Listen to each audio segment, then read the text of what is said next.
Hi, I'm DJ Cutman. Thanks guys. This is my 8th MAGFest, so everybody is sick of me by now. I founded Game Chops, a video game record label. I see a couple of people who aren't sick of me, that's very nice. I had a career as a real-world DJ, touring around and playing video game music for people. And then a couple years ago, the random uploads I was putting up to YouTube started getting a lot of attention. I started focusing my time on my YouTube channel, which is Game Chops. And it changed my whole life, and it's really great. Golf claps, please. Go ahead. Hi, my name is Rich. I didn't found a record label. I go by Rich IDB online. Some people might know me for some Undertale covers, among some other. Nope, don't do it. Among some other things, and yeah, I've been uploading professionally and making a living out of it for the past 2 years. My name is Rachel, and I don't play an instrument, but I edit this guy's videos. She's the real hero of the channel. She has some important information. So I am James from Epic Game Music, and I make video game music epic. But next slide, please, if possible. All right, so getting started, I figure I'd ask the panelists how they got started. Like what motivation you came from. Like when the channel was nothing, how did it get to here? Was nothing? Was nothing? Well, I was playing guitar by myself. You know, I grew up classic rock, and you know, I just wanted to kind of pick up stuff. And I went online, and I saw some dude named Jules, and he was doing game music. And you know, I noticed like the way he was rearranging combined both passions of music, traditional music, and you know, games. And obviously, like just seeing that from there, I started meeting more and more friends, half of which are in the audience actually. And you know, just wanting to kind of become a better musician and share that fun, and you know, just interact and come to things like this kind of drove me to make my own channel. And you know, you just start hearing new bands, better mixes, cooler instruments, different ways to play. It kind of just comes together. So I've been doing it 6 years, I think, and I don't see any reason to stop yet. So I got started in music. I always enjoyed like making music. I played in concert band growing up, and then in school and out of school I had a job as a recording engineer in an upstate New York recording studio, and that job ended in a upstate, yeah, no. That job ended in a tragic manner, and as a coping mechanism for losing that job that I thought was the path of my life, I started remixing video game music because it was the music I genuinely loved the most. I put up my songs on YouTube in what they call in journalism the sludge pile, where I literally just uploaded everything I ever made, even if it was terrible. And the result was I had over 100 videos after a few years that never got a lot of attention. And then I decided to start taking it seriously. And when I did, the audience responded. I found a bunch of people who really liked the music. Some Undertale videos blew up, as they did for everybody. I guess. Feels that way. And then with the new attention and the new fans, I started really focusing on making better videos. And with all the feedback I was getting through the comments and through the other artists I was meeting, it really motivated me to make more and better videos, and really helped kind of focus my vision to realize that I just love game music so darn much, and I just want to make more tracks. Thank you very much for making that PG right there with the darn. Yeah. Yeah. Appreciated. What was the question? Oh, so how you got started? So, like, sorry. what made you start the channel, and you know, what brought you to where you are? Well, I had been playing guitar, like just self-taught for like 9 or 10 years, and I wasn't really doing anything with it. And I had played in some like terrible deathcore bands that didn't really go anywhere, especially in like Midwest Michigan. And then I started like watching more YouTube channels, like people who like did Let's Plays and like speedrunners and stuff like that. And I thought that it was really cool that people had not necessarily a passion for music, but just a passion for something, and they were able to put themselves out there online for other people to like watch for their own entertainment and for like people to see. And there wasn't like a middleman, and I just thought that was cool. So like I was thinking like, you know, I'm sitting on like 9 or 10 years of like guitar experience. I could probably put this to use. And I was like, I like video games. Let's cover video game music, and it just kind of like went from there. Just starting as a hobby, and like he said, a game came out, and then a bunch of stuff happened, and here we are. I actually had an animation channel that I did a Powerpuff Girls and DBZ like mashup, and that did pretty okay. But for being involved with Rich, like he would have ideas, and I would throw ideas at him and be like, let me hold the camera. And then at one point he was like, God, I hate editing. I'm like, but I like it. He's like, fine, you do it. So that's how we ended up doing it. Yeah, for a long time it was just a tripod, and it's, I don't know, it's objectively better to have a person holding the camera, I think. So that's where that went. So I started out in this touring punk band called Delinquents that was around for like 10 years. Yeah, there you go. Someone knows that. There you go. And that started to fall apart because touring sounds glamorous, but it's more like eating Chef Boyardee in the back of a van and sleeping in the van and whatever. So like it's really hard to sustain. So that fell apart. And as that was falling apart, YouTube was ascending. And I saw like Mystery Guitar Man and like various other things. I'm like, hey, that's a cool thing I could do. And then video games and music are my two greatest passions, so it was only a matter of time before they collided. So yeah, if there's one thing you're gonna take away like from what everyone just said right there is that, you know, it starts somewhere and it's gonna snowball. It starts with your passion, but like that's the most important part. All right, so next slide. I believe. All right, so we're going to talk about recording and mixing, which Mr. Rowe here will just take over, I believe. Tell me when to shut up, by the way. Okay, yeah, and anyone jump in at any point, and like, you know, whatever, if you have your own pro tips or, you know, whatnot. Like, yeah. Right, so when James told me to make a speech at his wedding, well, I was flattered and confused mostly because, you know, I think one of the most important, if not like natural things about YouTube is there's so many people like you who you're working with, you're gaming with, you're just chatting with, it does keep you humble and it keeps you learning, and you never feel like you are done being an expert. And for, you know, everyone in the audience who already knows how to record, some of this stuff may feel obvious, but I wrote down like a few ideas. When you're making music, you know, I feel like it's never been easier. As long as you have a computer, you have the internet, and you know, you have the drive, you can make anything that's in your head. You just have to put your mind to it, put some time in, and dedication. I feel like there's no set number of years. You know, like Rich said, you've been playing like 9, 10 years. I think I've been playing 10 years, which is depressing, but it's an accomplishment. But that's the thing. It means 10 years you fell in love with an instrument and the practice, and I don't think that matters. There are people I know who've been playing like 1 or 2 years, and they blow me away because they just have something unique to bring. It's crazy how just a passion and a general like studiousness can benefit you even when you're into a new thing. I have a buddy, CG5, who's on my label but has a great YouTube channel of his own, and I taught him how to DJ yesterday afternoon, and he played a 3-hour set at my merch booth today. What? Yeah, and that's just, you know, sometimes, you know, Right. passion and just paying attention to instructions can get you a really long way, even if you're brand new. Right. No, and I mean, like, that's the thing that, I mean, there's, you know, general principles, and it's, you know, great to learn from, you know, informal or formal teaching about instruments and music, but there's no magic number or magic formula to being, like, you know, this magical, successful thing. You just... Oh, well, there's Fab Filter. That's pretty magical. There is Fab Filter. No, that is. Let's give it up for Fab Filter. And that actually was another point I was going to say. A lot of people have this conception when they're starting out, or even when they've been working really hard, the gear I have sucks.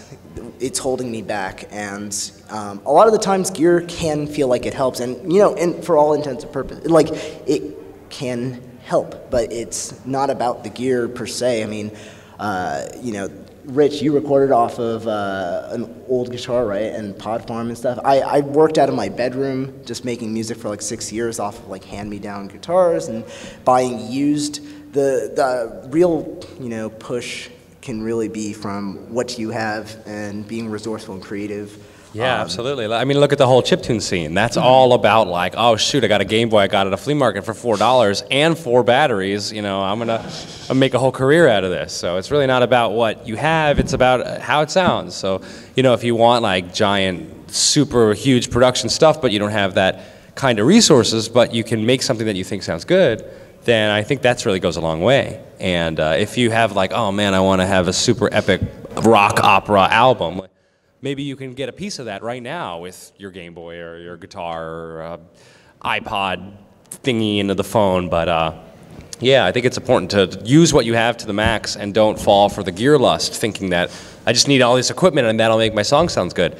But it's really about, you know, RPG mode. It's like level up what you have before you, if you just go to the store and you just buy all equipment, you're grinding and you're not progressing, you know what I mean? Right. And I mean, that's the other, oh, sorry, Rich, go ahead. Well, I was just going to add that, like, you all, in that regard too, as it is with equipment, you don't necessarily need the most like expensive plugins or software either, because there's plenty of stuff online that's like free and perfectly fine and viable. It is perfectly fine, yeah, it is. And Not for me. not if you're him. Oh, I see. We're trying to be thrifty. I mean, yeah, buying like the top of the line thing that costs a bunch of money is nice, but you don't. The point is that you don't need it. So, like, for example, if you need just like a DAW, Reaper's free, and I still use Reaper, and it's amazing. And a strat that I learned early on from my dad, actually, is that you can get a 30-day demo of a lot of plugins, and if you really hunker down and make some songs, you can like cut an EP or an album with demo plugins, put it on Bandcamp, and start to make enough money to buy the plugins. And that's actually what I did with one of my first albums. I used FabFilter Pro Q demo version, and I just grinded on a month, and I mastered my first mixtape with some demos. And a year later, I made enough on Bandcamp, like, to buy that plugin that I wanted, and it's pretty wild how like a lot of Waves gives you a week, FabFilter gives you a month, and like I said, there's a lot of free options too. Yeah, well, like finding solutions makes you creative, right? Yeah. Like that's the language of being creative, you know. So I guess following that path down on like, you know, really great general tips. The other thing is like, don't feel like you're supposed to do everything in one day, and you're not gonna write like a huge album in 1 minute your first time. I felt actually like making a joke song practice, like just don't overwhelm yourself, especially if you're just starting. A lot of these things can seem scary, you know, Adobe Premiere and even like, you know, Reaper and DAWs and mixing and compressors. Like, this isn't stuff that we learned overnight, hopefully. All right. It takes a long time and a lot of practice. Yeah, and you can't expect, you know, that much of yourself. At the end of the day, being able to put something out, showing it to your friends and say like, hey, I made this, you know, that's kind of like the greatest feeling. You get that very like small step forward that, hey, I put something out, and then, you know, next time, oh, you could try this new plugin. Or Oh, that reminds me, something that I experienced almost viscerally. I was working in a recording studio, and I didn't totally get everything, but I was like, I did some research and I was following the rules, and the one thing I really had trouble wrapping my mind around is compression, and we're talking about recording and mixing.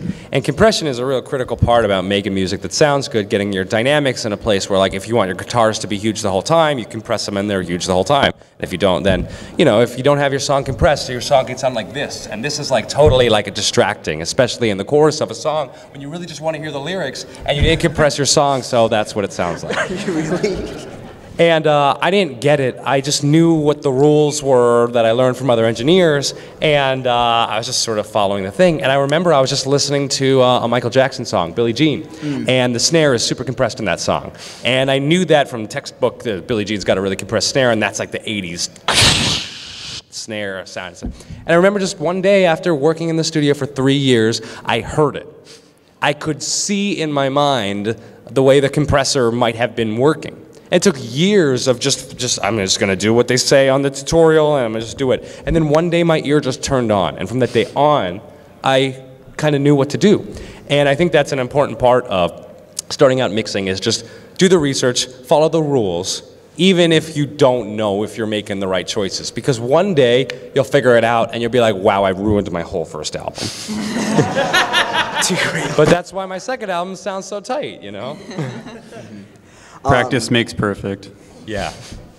And I guess you also kind of brought that up too, like when you're working on stuff and you learn something new. Another thing I think I've found, especially in the last 6 years, is you don't really sit in your room and just like never show anyone. If you share mixes, someone else with a different perspective, with different listening headphones, mediums, or even just people who may know more about their instrument or so on, you can learn so much from other people through all these networks that now exist, through, through Reddit, through YouTube tutorials. Almost everything I know about mixing is from Mitchell, who's sitting over there, and all these different videos, and Rich, and just you keep sharing your mixes and asking people for feedback, honest feedback, and you can achieve so much more just by asking people who might know a little bit more about you, and then you can pass it on. It's really important to share, and even if you're self-conscious, it's better to get in the habit of sharing, even if you're making a sludge pile, like DJ Cuntman started as just a sludge pile of like, here's Chrono Trigger with a trap beat, and here's Final Fantasy with a trap beat, and that's what it was. But through sharing, sometimes you get great comments, sometimes you get like crap. But when you get 3 craps on one song, you're like, I know that's crap. And then one day you kind of hear compression and be like, oh yeah, I didn't compress anything in that song. That's why I'm getting all those crap comments. And even through the seemingly useless feedback from your mom who's like, sounds great, or your mom who said, I didn't listen to that. You have a nice mom. Yeah, I do have a nice mom. But like even with somebody, a most powerful thing that I learned is play a song for someone and see if they look at their phone or how quickly they look away. You play a song for somebody and they're listening and they're bobbing along for 10, 20, 30 seconds, that's a good sign. You listen to somebody and they do this, that's a sign. And it might just be that like, hey, your vocals are super loud like 2 seconds into the song. And like, you can glean that stuff over time. But getting in the habit of sharing, even if you're not asking for direct feedback, but get in the habit of like, here's my music, here's my music, here's my music. Mm-hmm. Eventually, you might learn to be a better mixer, or you might just start a YouTube career. Yeah. Oops. This is an incredibly multifaceted topic, so I think for the sake of time, we might want to move on, because we'll talk about it forever. Yeah, exactly. All right. So did you have any more thoughts on just that? Honestly, that kind of covers Don't it. go too fast. Rich, Oh my God, Chris. Rich told me to stop. No, I mean, honestly, that kind of covers it. Okay. Well, yeah, so let's move on to the next slide, which is... I'm going to get triggered. YouTube. Sad face. Now, like, okay, so you make music for different platforms. Like, we're not talking about making music for radio. We're not talking about making music on television. This is music made for YouTube, right? And the problem with YouTube is that there's algorithms and things that are promoting your content. So we're just gonna drop some fundamentals of things that'll give you more of an advantage, but like it won't guarantee. Like there is no formula on YouTube for success. Like everyone has their own random success. So let's go into this. All right, so I take a lot of classes at the YouTube space in Toronto, and I'm also working on getting my credentials from YouTube. So these are some fundamentals that I find are good for music. So sustainability, making sure YouTube is sustainable for your life. And like that's the most important, because like how hectic is everyone's lives, and you have to do YouTube on top of that, right? So then consistency, making a steady release schedule and consistent branding. Discoverability, getting your videos seen, collaboration, working with others on YouTube. Interactivity, how your audience reacts to your videos. Targeting, knowing your audience, and shareability. Let's move on to the next slide. All right, so discoverability. Next slide. All right, so when we're talking about YouTube, Okay. Everyone's worried about views. They're like, oh, how many people saw it? But it's not how many people saw it. It's the people who see it and how long they watch it. So watch time is, let's just say your video is 2 minutes long, right? If they watch it for that full 2 minutes, that's better than them just going on and clicking for like 1 second. Do you guys have any thoughts on watch time? All right.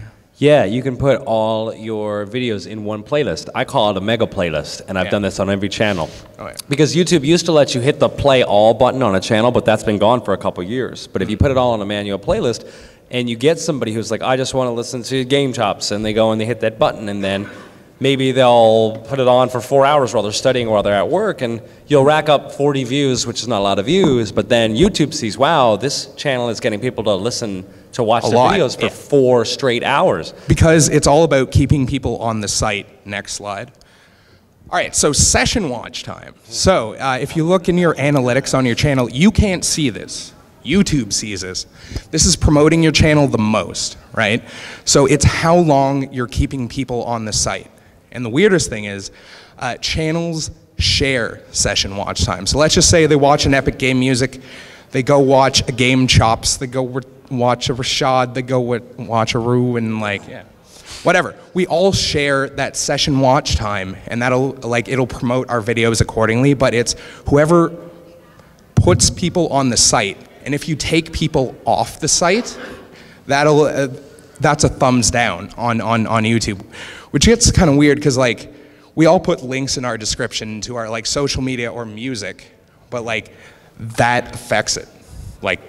Yeah, unfortunately, yeah, exactly. Yeah, it's because you need to make money and you need to promote yourself, but once again, it's just like Twitter or Facebook. They don't like people taking off their site as well. So yeah, you were talking about playlists. Playlists are a good way to do session watch time because of course you can share session watch time, but you want to keep people on your videos. So, oh no, did you have anything more to say about playlists? I was so ready to just press the button. I'm clearly a DJ. Yes, sir, I'll press the button. Yeah, I do a playlist for all my albums. I do an individual video for each song, and then I've started doing playlists for games, so all my Sonic remixes are on one big playlist, and then my Sonic albums are their own playlist, and then every single video I ever upload links back to the mega playlist with the hope of just please click play all on the mega playlist and just leave that on. I've even asked some people to just put it on, and even if they don't listen to it, just leave it on, please, in another tab. And sometimes people do that, super fans and friends, and it's kind of, thanks. And it's kind of weird to say that to all you guys that I do that, because I feel sus about it. But YouTube doesn't. YouTube's really grateful. All right, do you guys have any insights on playlists? No. All right, next slide, please. All right, so audience retention. So this is an analytic that is super important because it shows you how people are watching your videos, when they click off, when they get disinterested, and click the next slide. So here's an example of good audience retention, I would say. I don't know how other people compare, but I don't look like that, that's for sure. Okay, so I'm missing. Do you see how it's almost a steady slope, it's almost flat? That's what you're going for. The reason why it's over 100% is because people are going back and listening to it again. And this comes in use with doing video game music because you're competing against in gaming with various Let's Plays and stuff like that, right? So how do you compete against a 10-minute video when you have a 2-minute video, right? Is people watching it over and over and over. So when you're doing videos, you should encourage that. This is your channel? Yeah. This is crazy, yeah. dude. Dude, I've been working on this for a long time. 170%. Your video was only 2 minutes and 5 seconds, and people are watching it for 2 minutes and 50 seconds. Yeah. On average. Well, and that's on average too, right? So they're so the average is look, it ends over 100%. That is some epic game music. All right, so thank you. So let's look at what you don't want. Next slide, please. Oh no. All right, so you don't want to see a ski slope like this, right? It going right down at the beginning. Given this is a 30-minute long video, so that's not so insane, but that's telling you to change something right at the beginning to hold people. So if you have a 2-minute video, right out the gate, there's something wrong. You have to hold people, you have to tease them in some way to watch the entire video, and that's up to you. I don't think, could you guys give any advice to hold people right now? You won't believe what happens at the 2-minute mark. It's not a good idea, I'm sorry. I've noticed that I guess my channel is rock and metal, but if my song doesn't start a banger immediately, those videos don't do well. And then if the song's literally, it's right at the start, it's heavy. You know, people will like it. You just start with like a reverse cymbal and then riffs or whatever. Don't bore us, get to the chorus. Yeah, exactly. So like, maybe if you're doing like some sort of cover, like don't do a super extended intro. Just start with like maybe teasing the theme or like go right into the main song or something like that. But yeah. Anyways, next slide. Let's see what's next. All right, so end screens and cards. Now we could probably talk a while on this because like it's fairly utilized. So this is where like you can promote your content more, push people into playlists and various other things. But I don't know. Do you guys have any thoughts on cards? Are cards good? Actually, that's just a question. Yeah, that's how I feel about it too. All right, so cards are an interactive thing that just pops up in the corner, where you know you can push someone to another video or a playlist. But like it's best to put it where you see your audience retention is dropping, especially like if that is happening. But like you shouldn't do it regularly. You should see how people are viewing it first. If it's dropping off, put it to something that has really high retention, and that'll keep the session watch time going, basically. You reminded me, that's a really good point. So I noticed from my channel's analytics that people either drop off after 20 seconds or after 2 minutes and 20 seconds. So essentially they're giving the song 20 seconds, and if they're like, actually, I don't like dubstep, they're gone. Yeah. And so what I do is I put a card now just right before the big drop off. So basically saying, giving the people an out if they don't like the song. But the out is just to my mega playlist where they are watching more videos. So that really helps. And then I know that people also often drop off around 2:15 because it's how much of a song that they want, and they want to move on to the next thing. So I put a card at about 2:10. To also give them another out. Like this is where most people are like getting sick of the dubstep, even if they're into it. So there's another option to get out or to buy the track.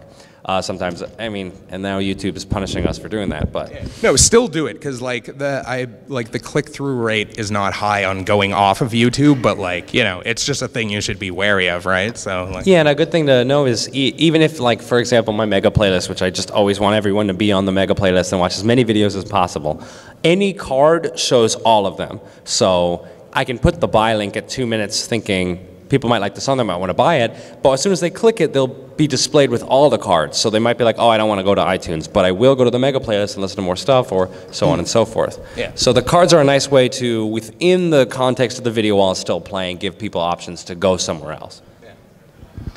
So with the end screens, that's something that you can put at the last 20 seconds of your video where, you know, you can promote playlists and various other things. Next slide.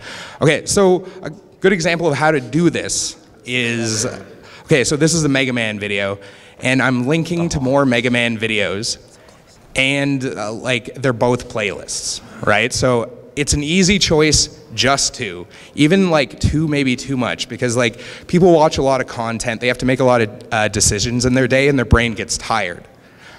So if you put too many, next slide. So if you do something like this, where it's like 4 different ones, they won't know what to do. They're likely to click on someone else's video or just let autoplay go. So yeah, so be wary of that. Next slide. All right, search engine optimization. This will be to leave the panel. Yeah, exactly. Let's just call it a panel right here. All right, so YouTube is the second biggest search engine on the planet. And I say the planet because I don't know what they're using on Mars. Could be Glip Glop, I don't know. All right. But yeah, Google clearly is the first one. But yeah, so this is how people are finding your content. But yeah, so you want to make it easy. Like you want people to find exactly what they're looking for. So yeah, and how you do that is title, description, and tags. Thumbnail is in there, but like the SEO isn't taking over it, but you're definitely enticing people. So like the title is most important. That's drawing the most info. So like keep to like keywords, like let's just say like Mega Man Remix, Mega Man Trap Remix, Rashad Undertale Megalovania 2018, I don't know. Bass boosted re-upload. Yeah, please stop. But also, okay, people concentrate a lot on tags just because YouTube promotes that, but like the description, the first 140 characters is worth more than the tag section completely. And you can't just tag bomb, like write a bunch of words. It has to be a sentence. if it's just a bunch of words, it'll actually downplay it in the search, which is like crazy that, like, you know, they're looking for stuff like that.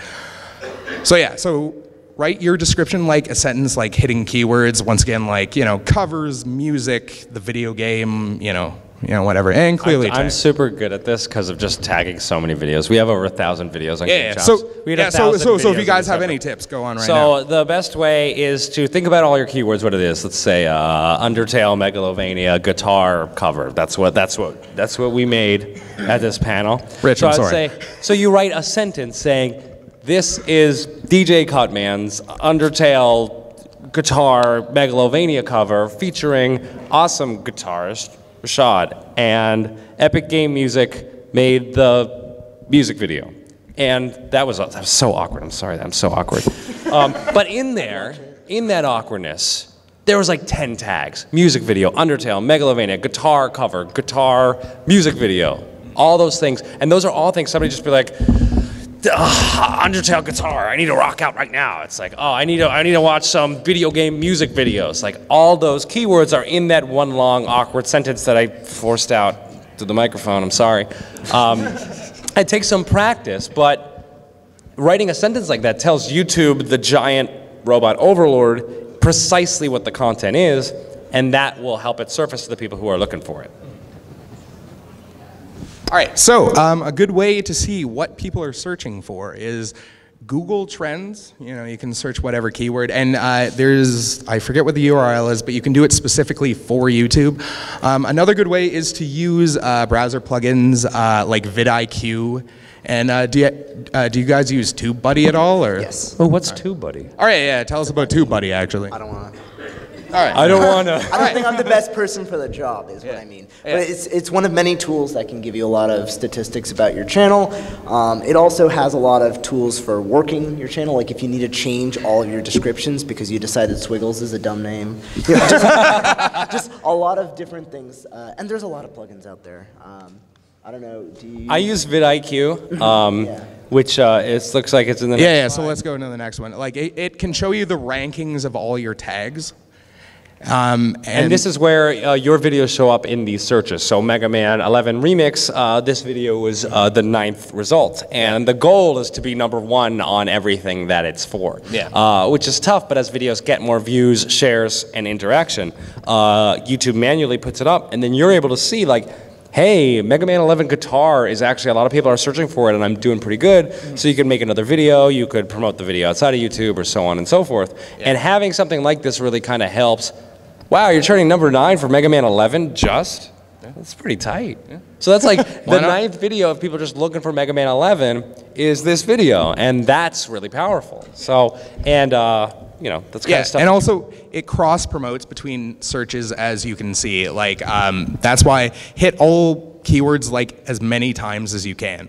You know, you see how many times Mega Man 11 comes up there. Like, do that as much as you can. Figure out different ways to sneak that in, because you never know how people are searching, right? Like, and the density is really important too for YouTube. So like if this is a water bottle, I made a water bottle video, I would say water bottle, Aquafina water bottle, cool water bottle, half empty water bottle, half full water bottle, half empty, half full water bottle tutorial. I do this a lot. Tutorial works a lot. I don't know why. Tutorial, OST, How to. soundtrack. all right. I did want to add in regard to tags that having a lot of tags is good, even if they seem redundant, but something that isn't a good practice is, say we're talking about Mega Man 11, that's a video game, it's a video game cover, but if you just go in your tags and put video game or guitar or cover, it's not going to do you any favors at all. Like it seems like that'd be a good idea, but you have to imagine like how many videos on YouTube are tagged with video game. Most of them. Yeah, or a game, or a guitar. And your video that you just uploaded probably isn't going to fare well against the one that was uploaded like 12 years ago. Right. That's a really good point. So it matters how much competition there is for the tags and the words that you're putting in there. Speaking of competition, next slide. All right, so once again, with vidIQ, you can pick search words and see what the search volume is and the competition. Clearly, you want a low competition and a high search volume, but like, you know, once again, you know, you don't control that. But like, you could build a channel around that if you wanted to. A lot of people do that every day. But yeah, as you see, I looked up memes, and like, you know, it tells you the top creator, tells you what people are also searching compared to that. And I don't know, it's just a really powerful tool. Les memes. Yeah, what does tous les memes mean? Does someone speak French? Yeah. Someone speak French here? Really? No. Really? Has our school called this? No See, one I'm from else- Canada. I'm supposed to speak French. Like, the fact that I can't is ridiculous. All right, next slide. All right, so sustainability. This is a huge one. A lot of YouTubers, like big ones especially, they end up like ruining their lives and burning out. So the key is like making this sustainable. Especially like, I have a full-time job. I write music for other YouTubers. I'm writing the music for 2 video games and, you know, YouTube. So like, that's a lot to do. But I've found out a system that works for me. But like, I don't know, like, what do you guys have to deal with as far as like, you know, sustainability? It's hard. It's really hard. And setting a schedule can be a double-edged sword, because doing an upload every week is great until you have a big idea that you don't realize how big it is until you upload every Saturday, and on Friday you're tearing your hair out to get Saturday ready. The best thing that I can suggest is experimentation and being able to, being self-aware, recognizing where you're tired, or the best way I can describe it is when you start to get angry while you're working, that means you've worked too much and you've gone too far and you need a break. It's a really good, it's really easy to tell when you're mixing. If your ears start to hurt when you're mixing, you've been mixing too long, or you've been mixing too loud, or you've been going too hard. And that's like a physical sensation. But when you're editing a video, you're working on stuff, you don't get that physical sensation. So being aware of yourself. If you notice that you've been editing for a while and all of a sudden you're screaming at your cat for no reason, you might want to take a break. But you know, it's trial and error. I get hangry. You get hangry. I was gonna say, I mean, music isn't my career, it's just like the biggest passion and hobby I have besides, but you know, I work 8 to 5 and I come back, and you know, the first thing you kind of want to do is you just want to, you know, eat dinner, watch, you know, a movie or something and do nothing. But you know, it takes a lot of dedication to get a video out every single week or every other week, or in general. So I mean, like, there is such a thing as pacing yourself, develop a rhythm, find like, you know, templates and, you know, little things that kind of speed along the way. That's a good point, yeah. Being really articulate about what a video is to you, because it's easy to get trapped down a wormhole. I made a Cuphead video, and I worked so hard on it because I wanted to show every boss in the game, and I did it, and it was supposed to be an afternoon. It took 3 full days, and then I got a copyright claim on it. And it hurt so bad, and I should have just said, I'm doing this video today and I need to finish the rough cut in a few hours, eat dinner, and then finish the video. But instead, I had one idea that felt small. I just want to show every boss.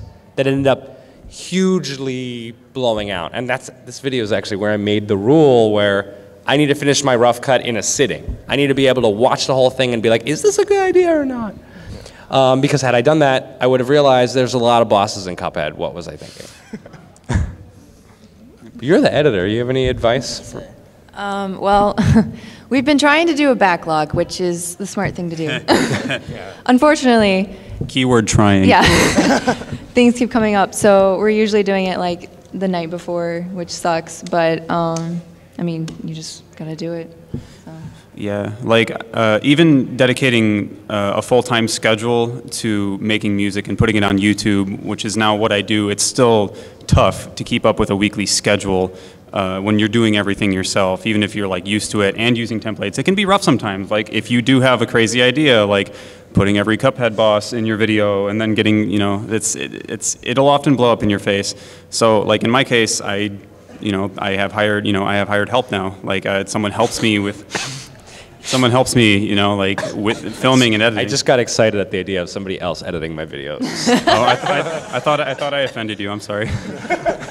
No, like, and even then, it can still be a struggle because it'll be like I upload on Thursdays and it'll be Wednesday night and it'll be like 3 in the morning and we're both like sobbing over an empty Chick-fil-A bag and it's just True story.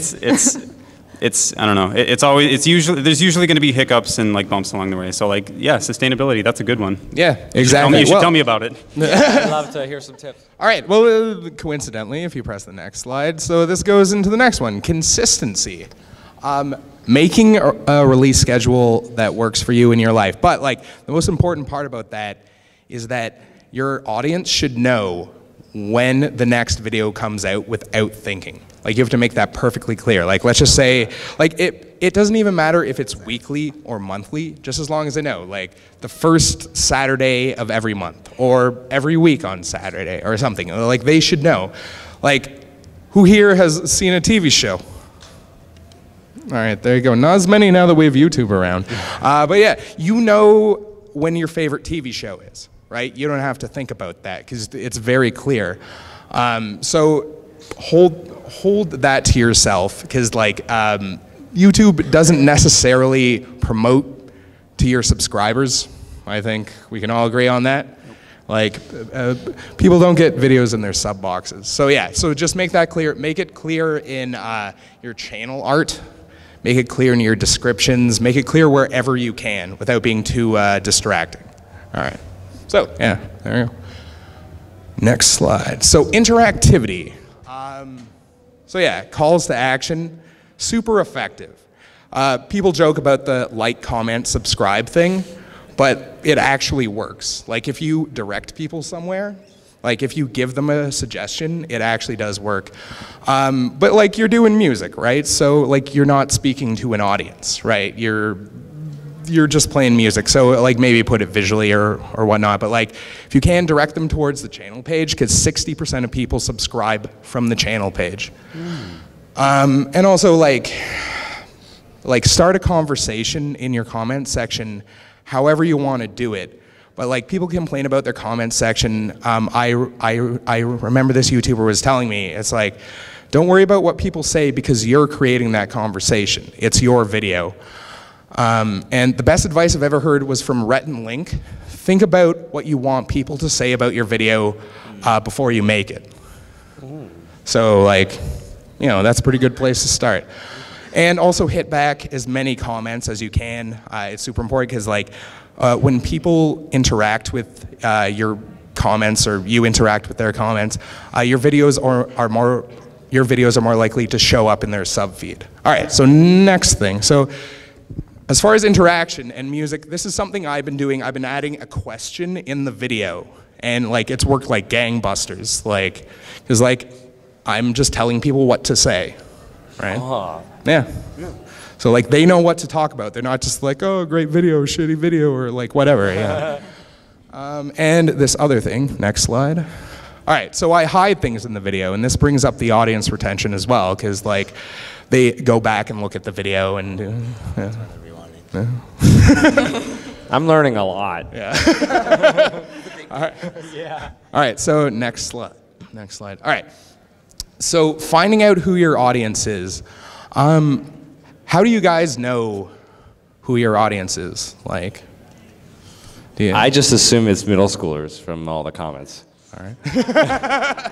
Well, that's it. Once again, paying attention to the audience, but like, does anyone have any? A lot of the time, I guess one thing that's unfortunate, like the longevity of being on YouTube, and this is a nice thing. It may be harder as you get, you know, to be a larger channel, but I know half the people in the comments because there are other content creators, which generally means I feel like a lot of maybe the attraction of my particular channel is I'm doing something that might interest or might educate or just poke ideas around. And sometimes like the kind of comments that you receive can give way to that. If you get like nice, that's awesome, that's one thing. But if you get like, wow, I really like this mix, you know that that person's into audio, or hey, there you go, very good point. They're into the game, and so on and so forth. And I think you develop an idea of what your audience likes, dislikes, and how they react to what you do. Yeah. You know, whether or not you take action. Yeah, and that's why like comments are super important, because you can see what your audience likes, and you don't even have to talk to them about a specific thing. Just like reach out to people and see what they're interested in. Using your analytics is also good, like the geography, which country views your stuff the most. Age is a big one, right? Like, I don't know, what's the average age of like your, like... The 22-year-old male in the United States, 85%. Same. Mine's like 12. What are you guys doing different? No, it might actually be like 15 to 18, so... Yeah, okay, so like that's that's unique actually, because like mine's an older audience as well, like 25 and up. So yeah, but you know that's very interesting. But so if you look at, so speak to them, look at your look at the data, and then like come up with an avatar. Just draw out who you think represents your audience, and like come up with their interests, just to get a sense of like their entire life, and you can build your content around that, but like that depends on what type of content you're making. But yeah, I don't know, that's just a little bit of advice. Yeah, I like it. Next slide. All right, so visuals. All right, so we've talked about audience retention, we've talked about a lot of things, but like we all clearly do something different visually, so I guess like everyone talk about your visual style and why you picked it. Oh, I have to go first. Yeah, you first. Honestly, like from like the guitar playthrough videos, I think most of them are demonstrating your left-hand performance and things you do there. But you know, sometimes it is just interesting to see other elements. Honestly, a lot of mine just comes from seeing other people's channels and seeing what they've done and why, thinking like introspectively, like why do I like that? And I mean, you kind of cover it in terms of like, you know, warm and cool, something feels kind of nice. But as long as, like, if I watch a video and I'm not like bothered because the camera is like shaking or it's out of focus and stuff, I really like that for a music video. But there's, you know, there's people like Toxodentral, I don't know, he animates his covers, and that's visually appealing because it's unique, it's different, it, you know, gauges to a different kind of appeal because it's cartoony, so. For me, because I run a label channel, I have to make a lot of videos. In December, I uploaded 21 videos in a month. And that what? Yeah. Yeah, and what did it is a little bit of a formula. I know every video I need to have, because we're mostly dance music, there needs to be a spectrum, a visual representation of the song, because people just like to watch it. I know that we have to have strong artwork that works in a square for the album art, but can also be extrapolated into 16:9. So I have two elements that every video needs to have. It needs to have artwork that works as a square and both as widescreen. It has to have a spectrum. And then I look at other people's videos, and maybe this is a little contrary to some other people do. I deliberately try to do something different. A lot of EDM channels have the circle with the logo in it that does this. And I just can't, I don't think we need any more of these. Get it? It's a banger, guys, because it's banging.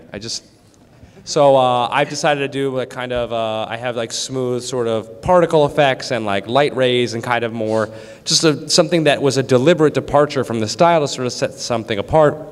And then by doing so many videos, I also have a very constructed workflow. So I can't, like the Cuphead video is where I really learned my lesson. I don't try to stray too far from the formula unless I get super inspired, because I feel like consistency is really important, because I work with so many different artists' music. I don't want Bill to be super stoked with this video and Ted to be like, dude, you just like totally phoned that in. What the hell? Bill's is awesome, mine is lame. So by having a set of rules and a style that's my own, I feel like I can do better for individual people, and then I don't have to make as many choices, which makes making the video just happen a lot faster. I'm not exactly sure, like, I have a couple thoughts in regards to this question.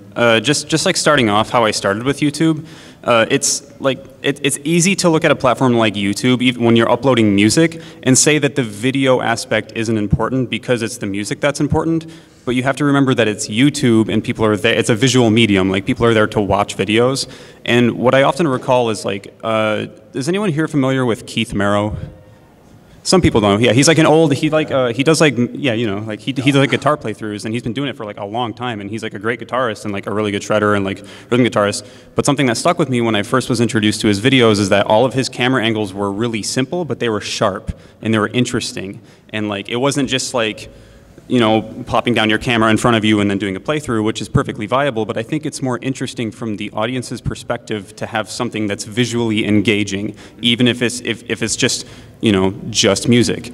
Because like I said, YouTube visual medium. So like for me, it's always been trying to make something that, you know, if it's a banger or whatever, like it's still important to have an interesting, like something interesting to look at. So like if you're like you know, having more than one camera angle in my case, since I'm usually doing like playthrough videos, and focusing on stuff that's important. So if I'm like playing a solo it's still going to be like a dramatic angle, but it's going to be focusing on my fretting hand as opposed to just like me at like a wide angle or something. And I don't know, like you can do that, like I said, with, like just with tripods and stuff if you put a little bit of thought into it and some clever editing. And then I hired her, and she does a bunch of cool stuff too, so she's going to talk about that. What I really was interested in was, I mean, he already had set up the foundation for the dynamic angles and stuff, but I would push him to go like, let's go outside and film like with an ocean behind us or in the woods, or change like the lighting. Like I always am like, I want different lighting. Let's try this. I want to put fake fluorescent lights on the floor and put like water effects on the background. Like I'm always trying to think of something that looks visually interesting and not just like a white wall and we move around sometimes. That's a really good, oh, sorry. I just want to say that's a really good point. Somehow a small, deliberate decision can make something that is simple to make a lot more compelling. Yeah. And memorable. Yeah. Yeah, memorable especially. Philip DeFranco found a formula where if you have new motion or add a new object every 4 seconds, that it keeps people around the whole video. So if something, something new is going on. But anyways, so next slide, I believe. Yeah, so we only have a couple of minutes left, but does anyone have any questions? All right, you right there. So after you completed, especially when you're first starting out, you know, your first videos, how long would you try to push that one video before you finally say, okay, I'm gonna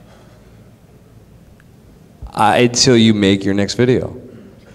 Like just straight up, that's what I do. I promote the video and share it as my new video until the next one's done. Yeah. Like 100% of the time. Like, and with DJ Cutman, I only released one thing on Bandcamp this entire year, and I was pushing that thing from last year as my new thing until I made that stupid "Touch My Spaghetti" remix, and that's my new. Oh wait, thing. you actually made one? I did. How did I miss that? Oh my God. It's pinned on my Twitter. Okay, It's tight. It's tight. Please subscribe. I guess, yeah, I mean, like, if even if it's like your first video, if you're proud of your product and you want people to listen to it, just don't be ashamed of just sharing it with as many people as you can, putting it on Reddit, like, until you make your next thing. And then even after, if you, like, think about it and you're like, I like this old video as well as the new one, push both. Yeah. Like, it feels dirty to push your own material that much. Innuendos. But you can delete your old tweets and then it doesn't look that bad when somebody looks at your feed. Yeah. There is a time and place for plugging your things. Again, like there's Reddits, like the VG covers game music. There's a ton of them, and people are trying to share and get better. So, you know the game music Reddit was started by Nick from MAGFest? Yeah. Oh, no way. It's awesome. Look where he is now. Oh. You had a question. Yeah. You guys mind going in a little bit more with cameras, lighting, and I guess like advanced video stuff? It's easy enough for guitar players to understand. Rachel. Well, we use a Canon DSLR, and I don't know what our lights are. Our lights are the lights that we use a studio with like 2 other YouTubers, so we kind of just like trade off lights. But I mean, what did you use starting off? Starting off, I mean, like, you can just use like ambient room light if you really need to, but if you want to create like more like compelling lighting setups, I mean, it's called Cowboy Studio. They have like cheap umbrella lights on like Amazon for like, yeah, $50 for a set of them, and they last forever. I still have mine from like 2.5 years ago, and like, what's that? Cowboy Studio, like yeehaw, bucko. Yep. And honestly, starting off, like, the camera is whatever. You can use your phone. It's probably pretty good quality at this point. But I used a refurbished Nikon D5100 starting off, and it was like I used like a tax refund or something on it. Like it's a little bit of investment, but I personally think it's worth it. But yeah, you can use your phone if you're in a pinch. Like, And you can use any light. I mean, an old film adage is if it makes light, it's all right. So you can go to Home Depot and buy a bunch of work lights, and if you can make it look good in the room, that's it. I would say film outside, because like natural light looks really good. Natural light is awesome. It's free, given it's like cold out right now. I filmed my last video in -30, but like but it also makes you creative because like the light is constantly changing minute to minute, right? So you have to keep on thinking of things. Also, the camera body is whatever. Like you can get a T3i, and that's pretty cheap. Lenses are important. Yeah, lenses are the key for sure. So save up for those. read the reviews. So you mentioned video, like viewer retention attention for videos that like are minutes long. What about the realm of 24/7 streaming? I know come and go. Okay, yeah. Well, I've actually been wanting to ask Chris about this. So, how does the 24/7 live stream like retention and stuff work? It's a crazy hack right now. If you have a lot of music already done, or like me, I have a label, we have over 500 licensed remix and a total of 1,000 songs, and I have a little computer that sits in my closet that just runs, I have a little app that pulls the album art and just plays a song, and those 24/7 streams are great because people will turn them on all day. Myself included. Dude, I edit my videos like listening to your stream. That's awesome. And to YouTube, that getting people to stay on the site for a long time is really a big deal. So it's really good. I mean, you got to pay for electricity and buy the internet. Because in Canada, the one reason I haven't done that is because I can't afford that much Oh, really? Yeah. So. Oh, geez. Well, I like it. All right. You.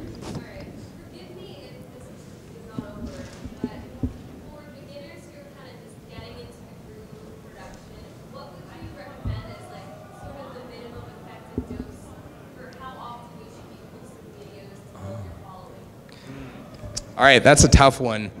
I would say, to build your following, at least every week, but you can get away with doing every month, but the more videos, the better, because really what's promoting your content is what's called the daily active users. It's not the fact that you're uploading more, it's you're putting more people on the site, right?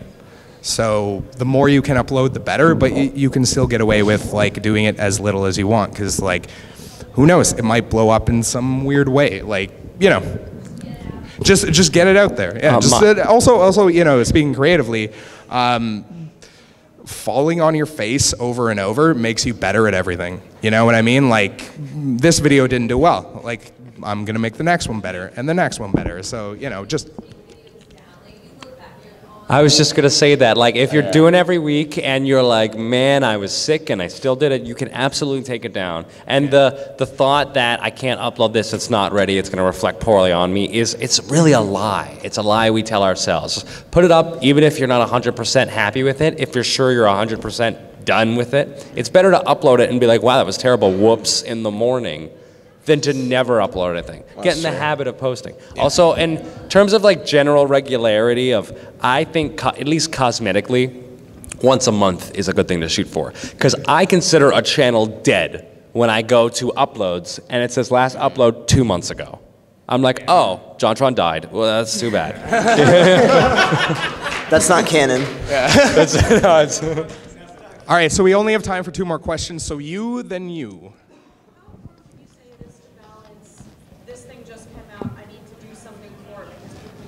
Oh my God, you got to do it right away. Versus people know that I cover such and such, so I need to cover more of it. Versus I like this thing, I'm going to cover it because I want to. That's the core right there. You like the thing, you should cover it. But to just go back to my nightmare that was the Cuphead video I worked so hard on.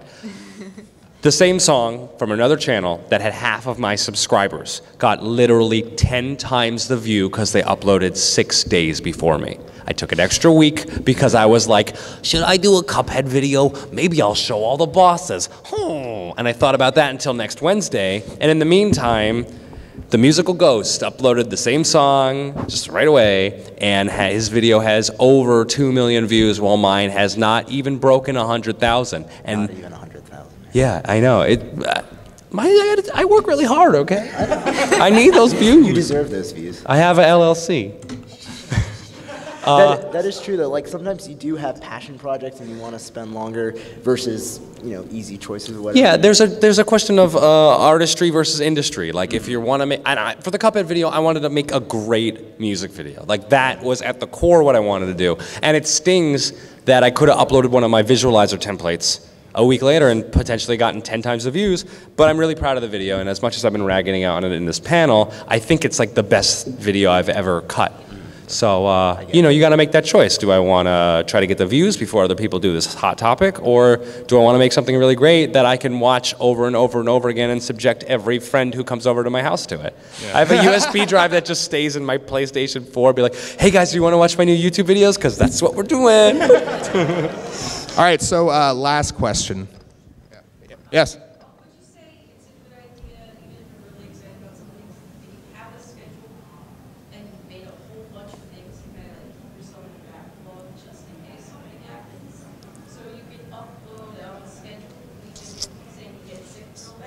Yeah, well, no, filming in bulk is like a brilliant idea. So if you take time and can do that, but once again, like there's trending topics and there's like things you might want to like force forward, but like definitely being ahead of the game is a good idea. Yeah. Organizing like a list of, you know, you might have a million songs you want to make, but just like keeping a good idea of what you generally want to do, you know, like that's what I do at IT. You know, we do like Scrum meetings and like we keep a Kanban board. I just bored everyone, but just, you know, keeping track of what you're doing, being a more organized person, and you know, if things change all of a sudden tomorrow, during E3, all of a sudden stuff pushed back because all of a sudden, you know, I got to cover Jump Up Superstar. Or that's a great point. If you have stuff done in advance, it's great. Like my channel's posting a video every other day right now that I'm at MAGFest because I broke my face in December to get these 15 videos up, so I knew that I could go away for Christmas and then go to MAGFest and my channel would keep posting. And that can be really great, but like, you know, if Final Fantasy VII 2 decided to drop tomorrow, I'd be driving home to probably get something out, and then I'd tediously like adjust my schedule and get that one thing out. You can do that, and yeah, I think it's worth it. Okay. Well, do you have anything to add? I don't believe this panel. Sorry, you're good? All right. All right, so that's it for the panel right now. Thank you guys very much for coming, and like, you too can make whatever content you want, and it's gonna be great. Like, I just want you guys to like take something away from it. So, all right, happy MAGFest, guys. Oh!